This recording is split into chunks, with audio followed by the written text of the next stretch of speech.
Welcome to Artificial Insights, the podcast where we learn to build AI people need and use by interviewing product leaders who have launched AI products. I'm your host, Daniel Maneri, and I'm joined today by Jake Walker, who I've worked with personally at DarwinAI, and he's got a couple of other companies under his belt, such as TMMC with Toyota and Sportsnet, where he delivered some pretty cool stuff to a lot of people who love hockey.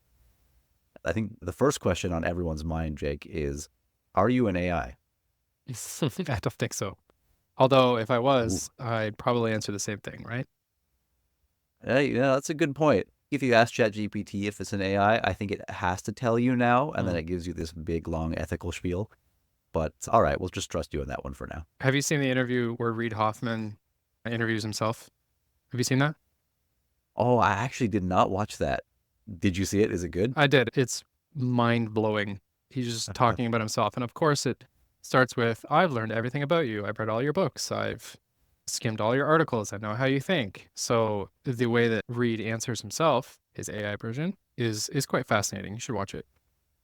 All right, I will absolutely take a look at that.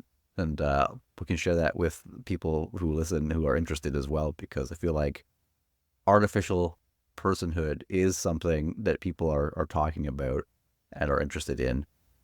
But I'm interested in your thoughts from both a practical perspective from what you've seen, but also what you think. I'm talking about AI at a higher level too, because I think there's so many definitions of AI right now, and people go off the deep end sometimes, and it's either ChatGPT or nothing. But what does AI mean to you? Well, I'll clarify for your audience. I am not a data scientist. I do not program, I'm going to use these quotes, program AI. I am a product professional. I started my career as a manufacturing engineer, like nothing at all close to anything AI. And as you mentioned before, TMMC, I was a manufacturing engineer at Toyota for about 6 years. From that point, I ventured into the world of products, where I became a product manager for an autonomous mobile robot company called Otto, which was recently acquired by Rockwell Automation. That's right. Yeah. Kind of a good success story from our region. They spent a lot of time building really sophisticated robots that drove themselves through facilities. So really, really cool technology. But again, I was a product manager. I oversaw the hardware aspects of it, and then I kind of figured out how do we branch out? How does the company make money more? Anyway, so not at all data science-y. That's a great perspective, I think. Yeah. Uh, really, that's why do companies make products? They make them to make money, right? And you can use traditional ladder logic programming. You could use simple JavaScript to show something on a screen and then some back-end programming to compute things. Or you can use AI. So to answer your question, what do I think is AI? I think it's just another tool. That's really all it is. It's obviously a very sophisticated tool and has opened the doors to a significant amount of opportunity in the world where value can be created for people to do things that they typically couldn't do before. That's the way I say it. It's a tool. It's a tool. Obviously, you need very, very smart people to build it, and eventually, maybe it'll build itself. I mean, I don't know. Right? People are working on it. Exactly. You can even do coding. You can have ChatGPT code for you, right? So I mean, it happens. It's going to happen. It's going to happen eventually. But again, it's just a tool. And to go back to my point about why companies make things, they make them to make money. Okay, so great. We've got this other tool now that we could potentially create new value in the world with. That's what it is. That's what, from a business perspective and from my perspective as a product manager. That's what it is. We'll go to Darwin. Let's go to Darwin, where I met Sure. you for the first time and we worked together there. Um, Darwin, founded by Alex Wong and his team. Alex is an incredibly smart person. His team was really, all of his co-founders, really, really great people, very, very smart as well.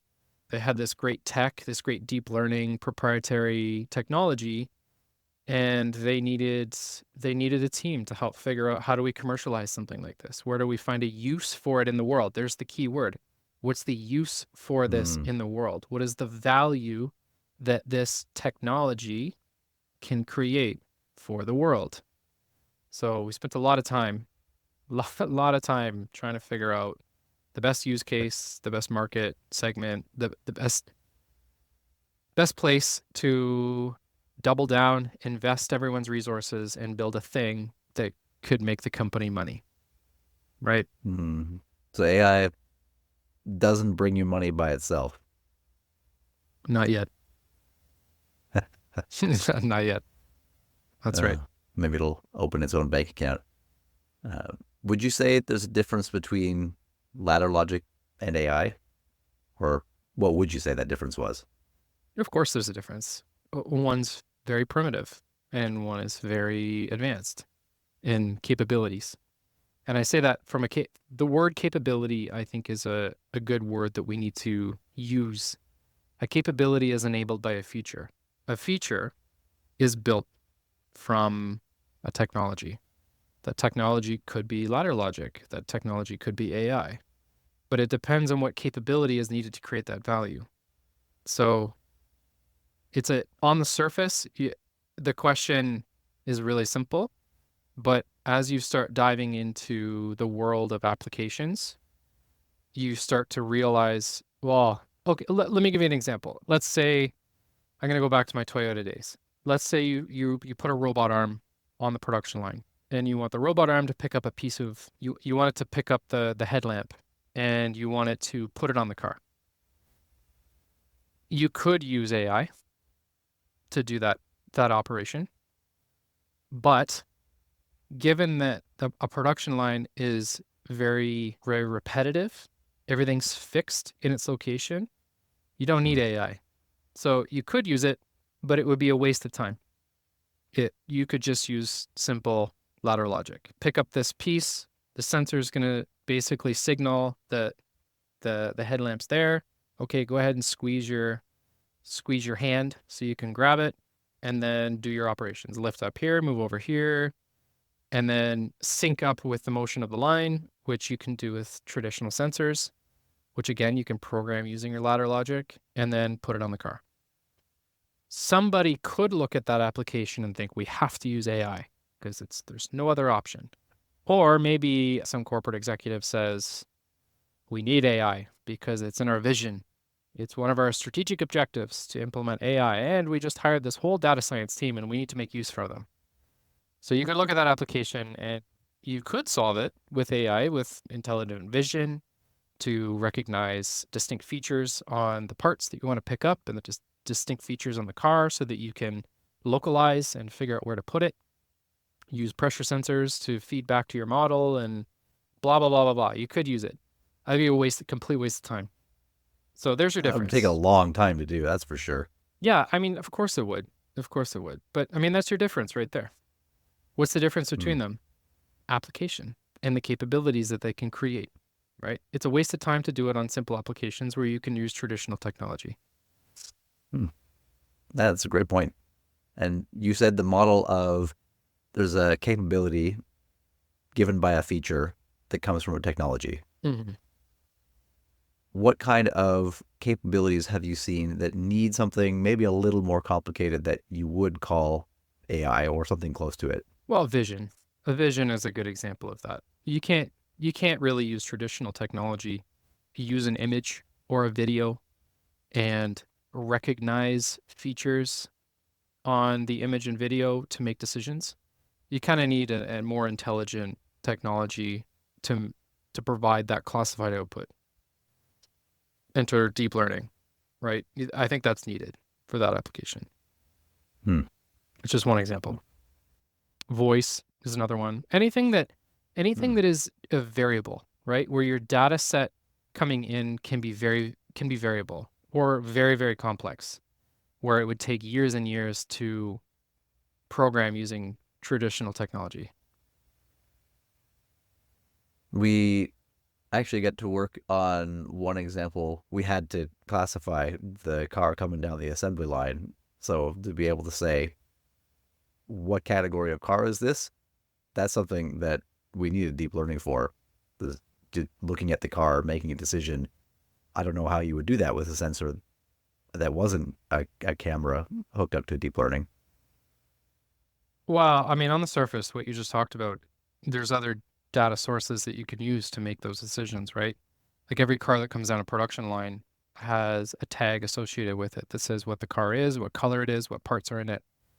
If you didn't have that data, then of course you would need to use vision to intelligently identify each of the items that are in the image that you're looking at. But again, I'll go back to my original comment.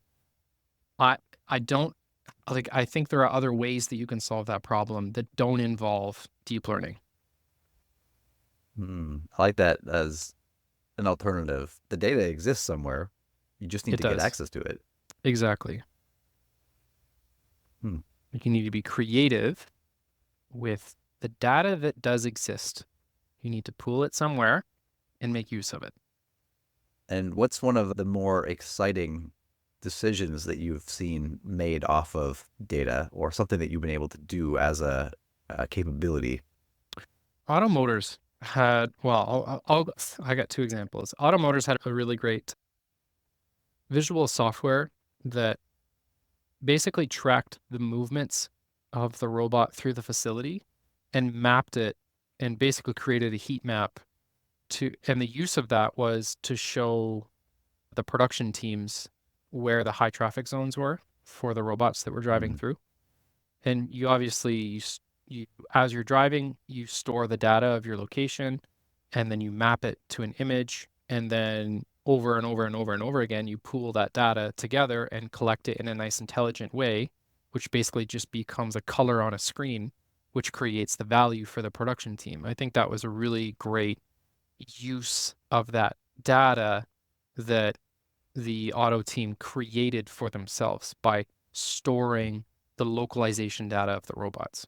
So that's one example that I think was really cool. Another one, I mean, I'll go to my days at Sportsnet. So after I left Darwin, I joined the Sportsnet team and I ran a team of product managers there. I was responsible for the Sportsnet Plus product, which is Sportsnet's digital streaming product. So you can watch all of the channels on your phone, your computer, your smart TV, Xbox, PlayStation, all the other stuff. Anything with like a player, the ability to run a player.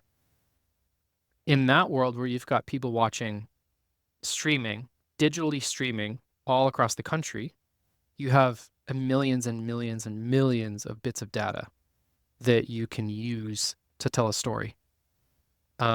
We used a service called Conviva. Conviva built this really great big data platform that allowed you to basically plug all of your player data into so that you can visualize performance across the country.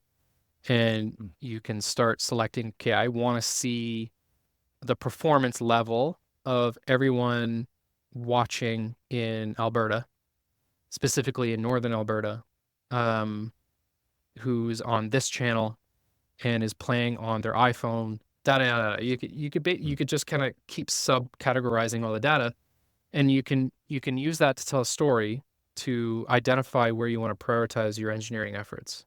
So if I know that we're struggling in performance in northern Alberta on iPhones, we can show that data, which is just a giant pool in Conviva, which they've intelligently displayed on a screen for us, so that we can justify rerouting all of our engineering resources to fix a problem that currently exists on iPhones in northern Alberta. Why? Who knows? Some networking thing, probably, where the CDN is not interfacing with the internet service providers in northern Alberta, and it's specifically on iPhones because mainly people up there have old iPhones. I don't know. I'm generalizing, obviously, but that's the kind of Yeah. story that you can tell to make intelligent business decisions using the data available to you. And that sounds like all you have to do is get everything together in one place. It's not even like you're looking at making AI on top of it. You're not really doing anything other than trying to tell a story, to understand it from a human perspective, to dig Correct. deeper. Yes. Because you want to invest in, like, why does anybody's, I'm going to go back to what I said before. Why does any business do anything? They do it to make money. How do you make money? You make more money than you spend. So you want to make the money, which is generally fixed unless you dump a whole bunch of money into marketing so that you can bring on more users. But let's say income, let's say revenue is fixed at, I'm going to throw crazy numbers out there, $3 million a month, whatever it is. You make profit by spending less than $3 million a month across your entire company, marketing, sales, engineering, admin fees, like everything, right? So the you minimize the costs that you spend on your business so that you can maximize revenue. And you can do that by making intelligent business decisions, which you can do if you're crafty with data. It doesn't need to be advanced technologies to help make these decisions for you. You just have to use what's available to you. I like that. And can you tell us about a time where you were able to do that and launch a new product or feature? Yeah, so I'll use Sportsnet as another example. Again, this is not AI. Anybody could look at this and think that it is, but it's I not. like those cases. Exactly, right? So one of the things that my team and I did in my tenure there was launch what's called dynamic ad insertion. So when you're watching a game, so you're watching the Blue Jays, Toronto Blue Jays, the program ends or it's the end of the inning and it cuts to commercial. In traditional video, when you're streaming this game, you're just going to watch the ad that's embedded within the stream, which is the same ad that you watch on your cable box or you go to a restaurant and you see on the TV when it cuts to commercial. What we That's did why I end up seeing US advertising sometimes. exactly, right? If you're pulling in a game from LA versus Texas, for example, you're going to watch American advertising. That's just what you're going to do. So what we did was implement dynamic ad insertion, which is where we don't necessarily remove the ad that is in that ad pod, that ad break, but we insert digitally over top of it a new one. And so the experience for the user watching the game is seamless, ideally, if you implement it properly. But it's net added revenue on top of what you're already making for streaming this on your traditional cable. But it's a new audience, it's a new venue. And the other benefit of doing this is that you can use the data that is available to you so you can know who the user is, you can know where they are, you can know their demographics, their general age, gender, yada, yada, yada. And you can create ad campaigns that are specifically targeted to certain user groups. So you could say in Western Ontario, I'm going to run a Jiffy Lube ad because Jiffy Lube wants to get more London customers, for example. So we're going to target a certain radius around London using their postal codes. And we're in Google Ad Manager, we'll go in and create a new ad campaign that's called Jiffy Lube London. And anybody who is watching the Blue Jays in London with that area code set is going to get that ad. But if you're in Toronto, you're going to get a different ad, one that's targeted to Toronto because maybe it's Budweiser. Budweiser wants to get more people to see their ad in Toronto so that they'll go out and buy their beer, kind of thing, right? And you can do that across the whole country. And it creates this new revenue opportunity for your sales team to go out and sell net new inventory for ad space. Hmm. But again, no AI, right? You're just using the data that's available to you. The significant amount of data, you just have to connect all the pieces together so that you can automatically make those decisions, knowing where the user is, who they are, yada yada, tying it into Google Ad Manager, tying it into your player so that you can ad stitch it in. And then you obviously have to get that video across the air. It's a very significant and complicated task to do, but again, using traditional technology. Neat. How do you, as a product manager, think about the technology that should underlie one of your features? With the reminder that features are what drives the capabilities. I do not. I try not to. Ha. Because as a product manager, it is my job to properly distill the market and communicate it to the business. And when I say the business, I mean the technical teams, so that the technical teams can make the intelligent decision on what technology is needed to solve the problem. It's my job to oversee the problem. You could also call a product manager a value manager. And this is the same as being a product manager in an AI space or a product manager for notepads at Staples. You know what I mean? It's the same thing. If you can say, here's the opportunity in the market, here is a pervasive and impactful problem that market has, and the market is willing to pay for a solution to solve that problem, boom. That is an opportunity that you as a product manager need to jump on. You make a business case, you sell it to your exec team, and then you take that problem and you properly and very efficiently communicate it to your engineering teams so that they understand who is the user, what is the problem, what's the urgency of this, what approximate timeline do we have before that willingness to pay goes away, et cetera, et cetera, et cetera. All those categories of building a good product requirement document, basically, so that your engineering team can say, okay, we understand the problem, we understand who the user is, and now we can make a decision on what is the best technology out there to solve that problem. If they come back and say, this is a very complicated problem, you should probably get some deep learning, you should probably get some data scientists on the team so that we can solve this using deep learning, then, okay, great, let's go back to the exec team with saying, if you want to solve this problem, it's going to bring in X amount of revenue, we got to hire a data science team, or we got to hire specialized data scientists so that we can build the solution to solve this problem, which if we do, we are going to make money because that market's going to buy it, basically. I want to So highlight too no, what you said of timeline before willingness to pay goes away.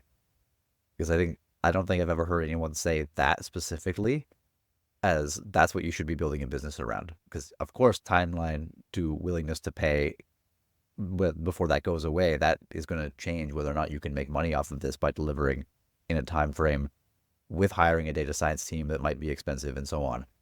exactly. There's risks that come with that, right? So if we were to say we found this market opportunity and there's some urgency that sits with it, whether it be political or economical or geographical or weather based, who knows? We got to get this done before the winter, because if the winter comes, then this summer desire it just basically goes away and it doesn't come back until next year. So those are all just examples of a time based urgency that you need to you need to slap on top of. I mean, the other one is investor related. If you're a startup and if you've got investment, you've got a certain amount of runway, you got to make money before that runway goes away, right? So there's your time frame. So you got to take that information to your exec team to say, we want to solve this problem and we can, but we really need to do it quickly and we need 6 extra people so that we can hit the timelines. If your exec team comes back and says, we're not willing to invest in an extra 6 people, then you basically tell them, well, then we can't do this. You want us to do this? This is what it's going to take. And if you don't want to do it, then we got to move on to find something else to do with the resources that we do have. So then as a product manager, a big part of your job is that negotiation with the business represented by the execs to say, here's how and why we should spend that money so we get more back. Correct. Yes. The other one is competitor related. Maybe. Because, obviously, if you know the problem, there's a chance that someone else does as well. Someone else who has the resources. Let's throw the word Google, Apple, Amazon out there. If this fits within their wheelhouse of what they're willing to invest in, they could just throw 25 people at it and have it done tomorrow. You know what I mean? So there's that level of urgency as well. And the other one is first to market is always going to win. Not always, but 85 to 90% of the time, first to market is going to win. First Yeah, it has impressions. advantages for sure. Yes. Yeah. What do you think the value of being a close second is? As I've certainly seen cases where the first to market kind of creates the category, and then once they've created the category, someone comes in and does it better. I think the answer to that lies in understanding that distinct competencies that come with coming in second. So, and Hmm. the market segmentation and what use case analysis, basically. So if you're a follower, a fast following company of a startup that just hit the market and threw a new deep learning capability at the world that has caught everyone by storm. Let's use OpenAI. Let's use OpenAI as your number one. Let's use Perplexity as number two. I'm not saying that they are one and two. I'm just saying those are two examples. So say OpenAI runs at the world and I mean, they're making a crazy amount of money because of the fact that they ran on this and they got it first. Perplexity, Yeah. on the other hand, has a really unique, and I use both because I like seeing how Hmm. they compare. Perplexity, let's say that they have a distinct competency of sourcing every answer uh, that is outputted. Hmm. And that's a value that a lot of people may see as worth using and not using OpenAI, ChatGPT, for example, Hmm. because you want to trust the outputs. So you could see an output from ChatGPT. ChatGPT's math is terrible sometimes, right? So if you use Yes. Perplexity and the math is better, you can validate where they got the intelligence from to answer that question by seeing how they Hmm. source the output, if you know what I mean. Hmm. So that's Yeah. an example of a company that has done well that wasn't first, but they focused on being uniquely competent. Hmm. I like that, especially as a term, uniquely competent or distinct competency. Yep. 'Cause I was just having a conversation with someone yesterday about why Spotify doesn't allow you to add bookmarks on podcasts. Mm. And they said, Spotify team, you got to get on this. And I asked them a bit about it, and they said, well, Scribd has it. Not their ever end, but they've got bookmarks on podcasts. And I Mm. thought, that kind of just sounds like feature parity. It doesn't really sound like a distinct competency. So would it be something that, how would you evaluate the usefulness of Spotify building bookmarks in terms of Spotify's business? I think it would depend on. Okay, well, let's step into the shoes of the product team at Spotify. Yeah. They would evaluate this feature against all the other features that they have that they want to do. Every feature that you implement is going to deliver value to the market. That and each feature is going to have a different level of value that you can assess against the other ones, right? So let's say bookmarks is a feature that the product team is going to evaluate. They've done a competitive analysis, they've done a win-loss analysis, so they've seen, okay, who is using what publishers are going to move to Spotify, regardless of whether we have bookmarks or not, versus the ones that don't use Spotify because we don't have bookmarks. That's an analysis that you have to do. And there's going to be some kind of ROI attached to that decision. Is it worth us investing the engineering resources in building bookmarks? And the answer to that is going to be, are we going to win business because of it? So if we know we have to spend 3 sprints of effort across 2 different engineering teams to implement bookmarks and then launch into the market, that's time, right? Time is money because you got to pay these engineering teams to do the things. So is 2.5 months of time of engineering effort invested in this functionality going to win us 10 times that in revenue? Yes or no? Is it going to win us 8 times? Okay. If it wins us 8 times, we know that we have another feature that's going to win us 15 times So I think we're going to go with that one because it's going to make us more money. And let's just, I mean, it's a good idea. Bookmarks is a great idea, but let's backlog it. And we'll just prioritize it next sprint. Oh, and next sprint it's going to deprioritized again. Next sprint it gets deprioritized again. That happens so much. Where you want to do things, but they keep getting deprioritized because of strategic priorities or just other things make more money. And it comes down to that expected ROI. Oh, it's all based on the money. Exactly. Yeah. Investment in, money out. So in that case, it almost sounds like, unless there's a unique case for AI might actually be a negative in terms of ROI because it has a higher upfront cost. Big time. Yes.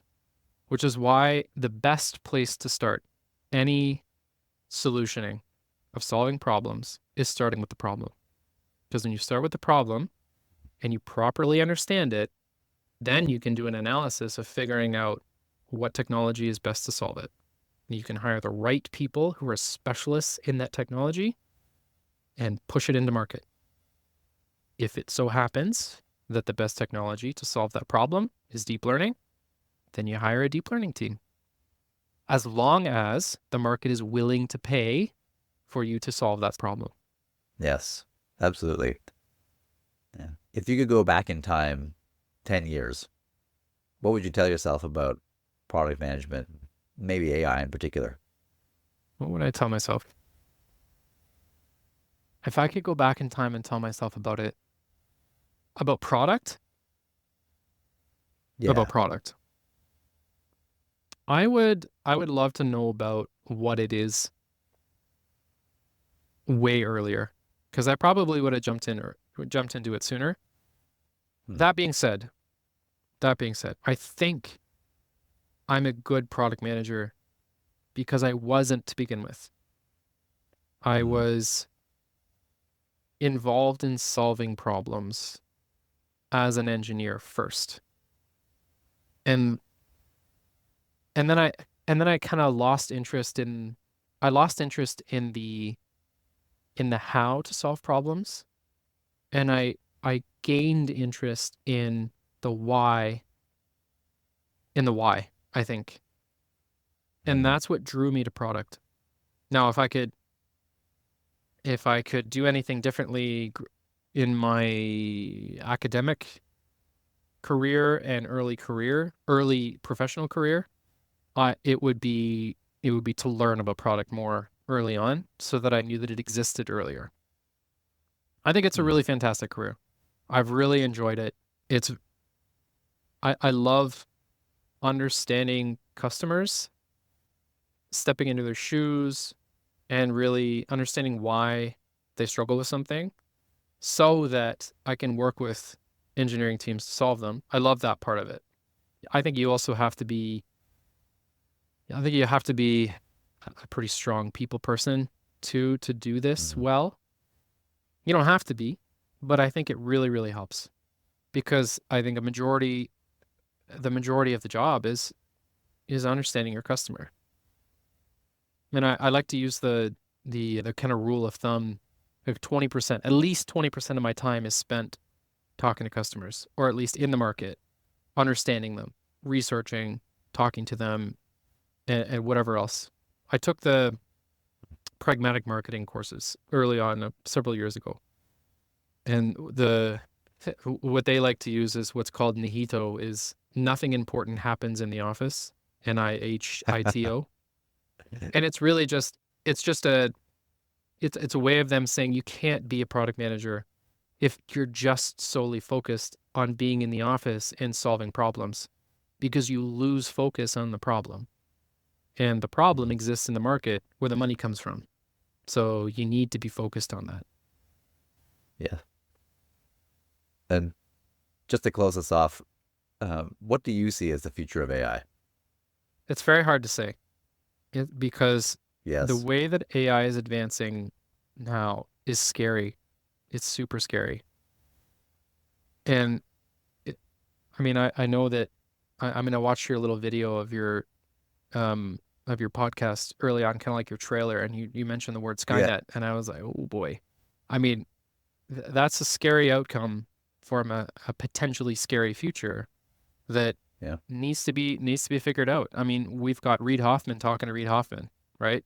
And his Yeah. AI self. And that could be scary. That AI Reid Hoffman could call up some guy and say, "Hey, I want you to come work for me and move to this place." And oh, I'm just talking to Reid Hoffman. He wants me to move here.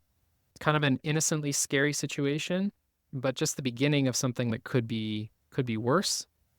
I think that if we're not careful and we're not focused on creating healthy value with this new and not new, but this emerging and growing technology, then it could be bad. It also could Yes. be amazing for our future, right? If you focus on creating that value in a healthy way that helps solve real problems that real people have, it's going to be great. Yeah.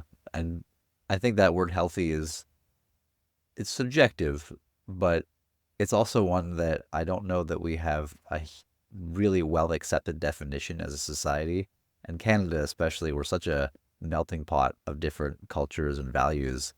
Uh, I asked a VC recently about how what you invest in is essentially saying this is how technology should be. And he said, it's too big a question for me to even think about answering. And I think it is a big question, but by participating, or just like a market, put your money behind it, it's going to get sold to you. Exactly. Yep. Thanks for listening. I made this podcast because I want to be the person at the city gate to talk to every person coming in and out doing great things with AI and find out what and why, and then share the learnings with everyone else. It would mean a lot if you could share the episode with someone that you think would like it. And if you know someone who would be a great person for me to talk to, let me know. Please reach out to me at Daniel Maneri on LinkedIn, or shoot an email to daniel@maneri.house, which is Daniel@MANARY.HAUS. Thanks for listening.